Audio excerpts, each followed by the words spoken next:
I do want to warn you that a lot of the details we are about to discuss are graphic. That lawsuit filed today is 28 pages long. Former players say they endured excruciating moments over the course of last season. They also say their pleas for help went unanswered by coaches for months. Being pinned to the ground, mouth covered, pants taken off, buttocks slapped, and scrotum touched. Those are just some of the ways former NMSU men's basketball players Deuce Benjamin and Shakira Odunewu say they were sexually assaulted by 3 teammates. With Odunewu stating his buttocks was also penetrated on at least one occasion. There's a part of the lawsuit at the beginning where we talked about the behavior and how hazing really isn't what it is. It's really abuse. And it's much more than simply an initiation right. But at the heart of the lawsuit is how their pleas for help went unanswered.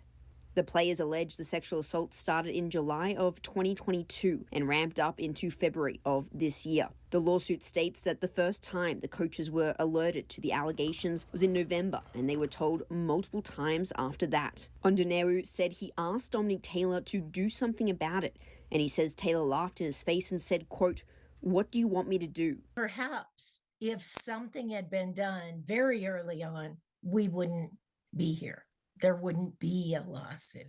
The lawsuit claims Greg Hire and his staff, quote, emboldened and empowered Aiken, Bradley and Washington by not doing anything about the complaints. It also states that at least one more player and a member of the staff had similar experiences to Benjamin and Odunewu. Washington, Aiken and Bradley were all recruited by Hire. Aiken came to NMSU after he left the University of Arizona under suspicious circumstances.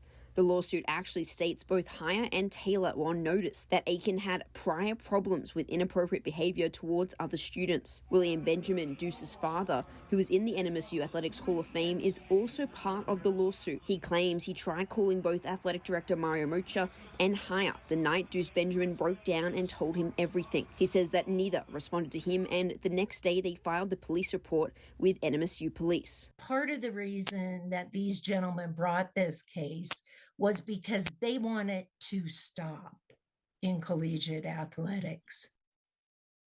Police report that was mentioned is still under investigation and no criminal charges have been filed, but it has been referred to the New Mexico Attorney General's office. Now, I reached out to every single one of the defendants in the lawsuit today for comment. None have gotten back to me by the time of this newscast. I also reached out to Athletic Director Mario Mocha, and he said he could not comment. NMSU in a statement meanwhile said, quote, while NMSU does not comment on pending litigation, we want to assure everyone that this issue is being taken seriously. As we announced earlier this year, the university is working with Greenberg-Traurig to look into these allegations. Their work is underway and running in parallel to our own internal investigation into this matter.